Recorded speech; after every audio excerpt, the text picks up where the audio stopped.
gaueko 10:06 bat eta bi irabazi dio Real Madrilek Atletico Madrili Espainiako Superkopako bigarren finalerdian, norgehiagoka Alinma Stadiume futbol zelaian jokatu da, eta aipatu moduan talde zuriak irabazi duen Madrilgo talde zuriak gogora ezagun aurreko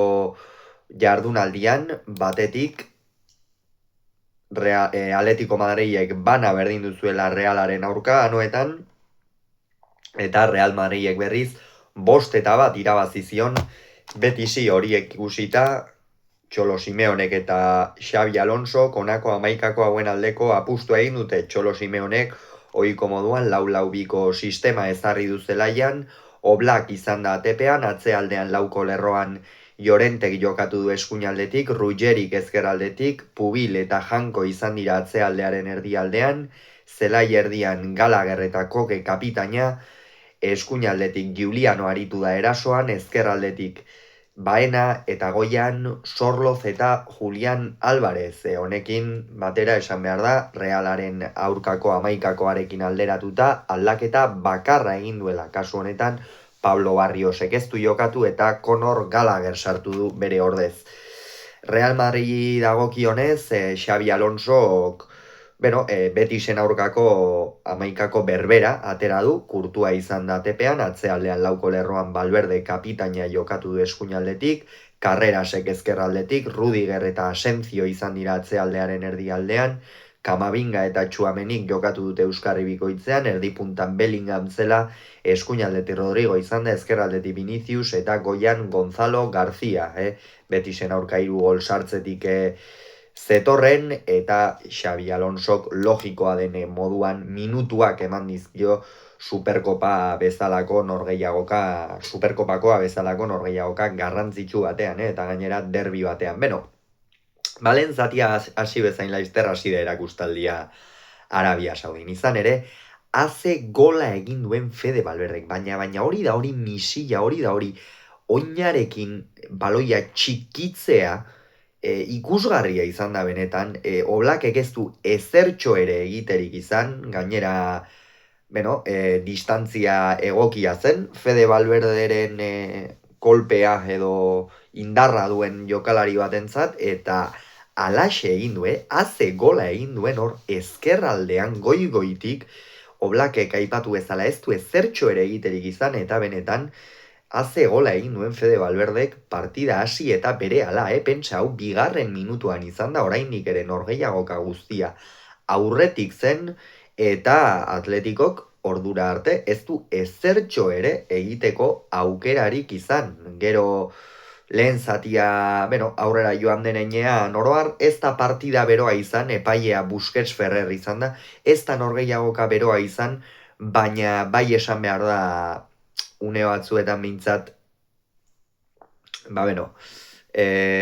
zera izan dela, derbi bat, hau da, bi taldeetako jokalariak berotuta, epaileak sartu behar izan du, eta horiek aurreragoko minutuetan izan dira. Nik uste Xabi Alonsok beste bira bat eman diola Manchester Cityren aurkako norgehiagoka horretatik Real Madridi. Zeltaren aurka galdu egin zuen, galdu beharretzuen norgehiagoka bat Bernabeun, gero gainera Manchester Cityren aurka ere, eta hor noski txapeldunen ligako zalantzak iritsi ziren Bernabeuko bulegoetara, eta geroztik partida guztiak irabazi egin ditu, horietako 3 esango nuke, ez bat ere errazak, Sevilla, Betis eta Atletico Madrilen aurka jokatzea ez baita sekula erraza izaten, eta gaurkoan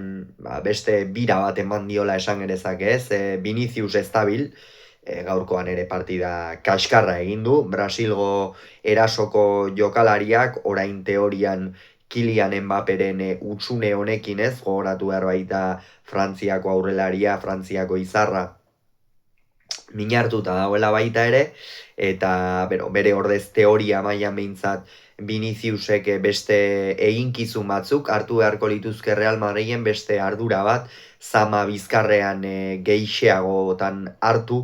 baina ez da hori egiten ari, ez zaizkio gauzak ateratzen ari Brasilgo aurrelariari, eta horiek ez dira batere albiste honak Real Madridentzat. Gaurkoan, esango nuke zelai erdian Tchouaméni eta Kamabingak sostengatu dutela Real Madrid, hor, eukitzerako garaian eta baloiarekin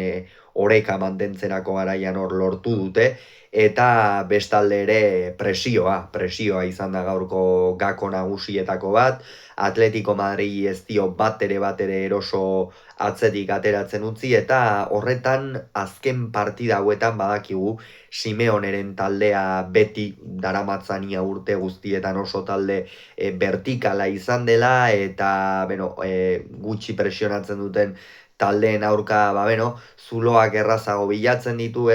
vertikaltasun eta joko zuzen horren ondorioz, baina gaurkoan Real Madridek oso ongi ezarri du goian presioa, eta alde horretatik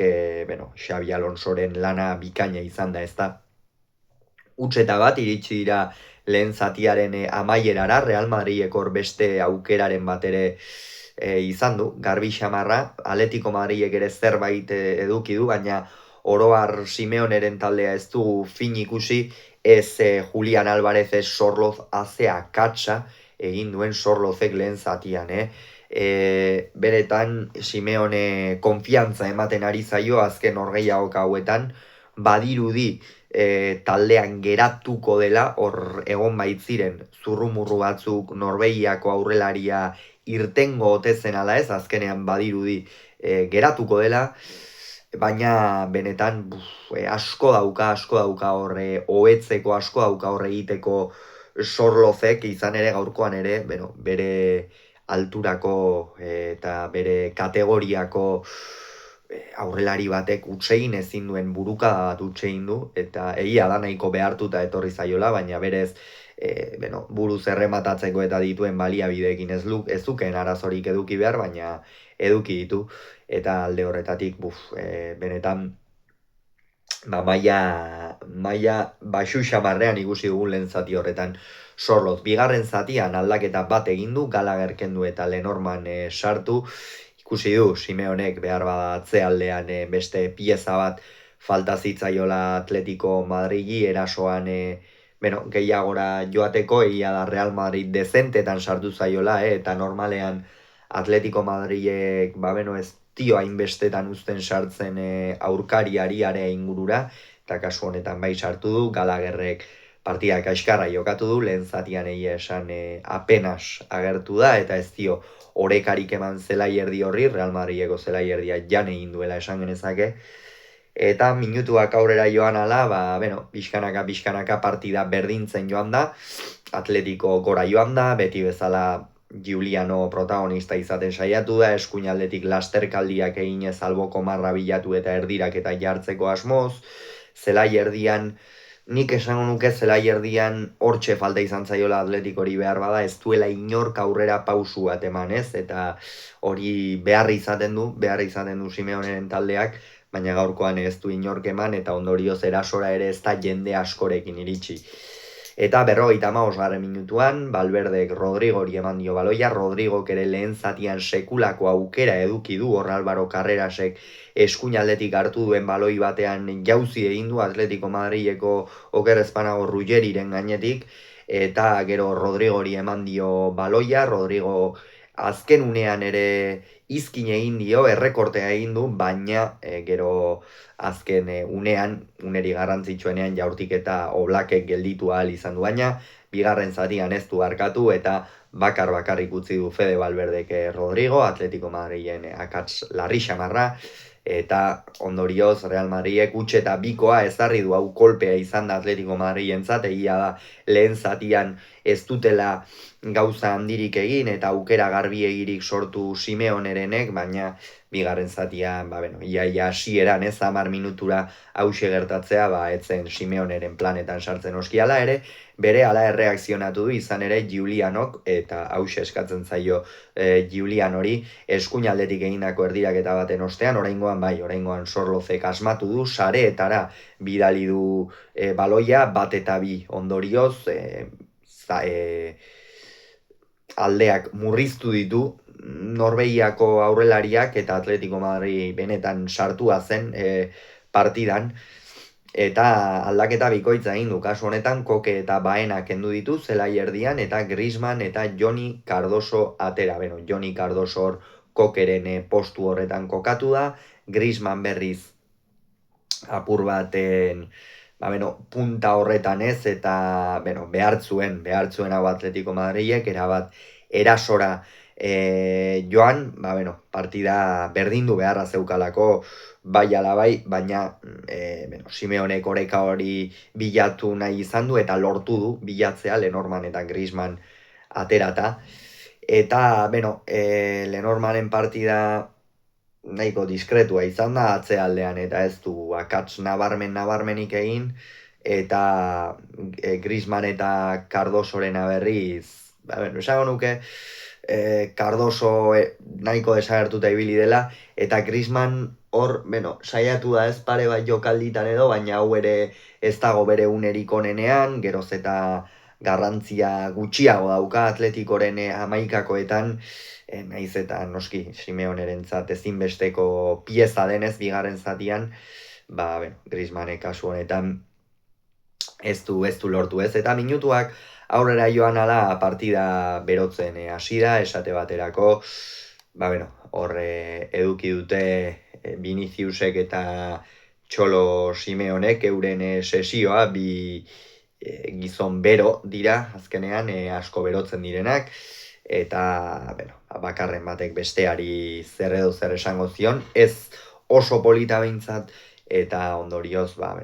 ikamika hori izan dute. 79. minutuan, Asensio eta Rudiger, Mendy eta Fran Garziaren ordez atera dira, edo kendu ditu Alonsok, egia esan arriskatua izan da apur bat aldaketa, ez? Azken finean, Rudiger eta Asensio egia da, ez zirela partida finena ere egiten ari, behar bada, eta kontuan izanik Atletico Madridek erabate erasora jo duela, behar bada Xabi Alonsok atzelariak erabat fresko egon behar zirela ikusi du, eta erabaki hori hartu du. 74. minutuan Sorloz kendu eta Almada sartu du, Sorlozek aipatu du, partida azkenerako gola sartu du, taldea partidan sartu duena, baina oroar ez du partida ona jokatu, gainera akats nabarmen xamarra egin du ez, lehen zatian behar bada aipatu bezala bere kategoriako jokalari batek utzein ezin duena, eta Almadak ezin izan dio egoerari buelta eman, eta Nahuel Molina ere atera du, Ruggeriren ordez, behar bada jokalari erasokorrago bat, nahiagoko zuen Simeonek logikoki, azkenean denak erasora bidali beharra baitzeukan, nahiz eta gerora Real Madridek kontraerasoren batean edo harrapatu duen, eta hemen berriro ere 81. minutuan Vinicius kendu duenean, Vinicius itxartela atera dio, Busquets Ferrerrek hemen ez zait iruditzen oso ongi kudeatu duenik partida Busquets Ferrerrek alde horretatik, baina Viniciusek zelaia utzi du, Arda Güler atera da, aipatu du Viniciusen inguruan, zerbait ez dabil ondo, jarrerak ere ez dio asko laguntzen, gaurkoan ere berotuta amaitu du eta horrek noski partidatik irtetea egin dio, eta ikusiko du ea zen neurri hartzen dituen, hor Xabi Alonso saiatu da, ikusi dugu irudietan bera hartu eta lasaitu zedin, baina Simeone ere gaur herrietarako zegoen, eta beraz Arda Güler atera da, baina ez du inongo eraginik izan, eta Kamavinga eta Rodrigo ere kendu ditu, Mastantu Ono eta Zeballos ateratzeko, Kamavingak partida ona jokatu du, gaur beste behin ere, Xabi Alonsoren eskemetan finkoetako bada, zelai erdian oreka handia ematen diona, bai atzealdera lasterka egiten sekulako fisikoa baitu Kamabingak, eta bai erasoan ere, eta Rodrigok, gola egin du,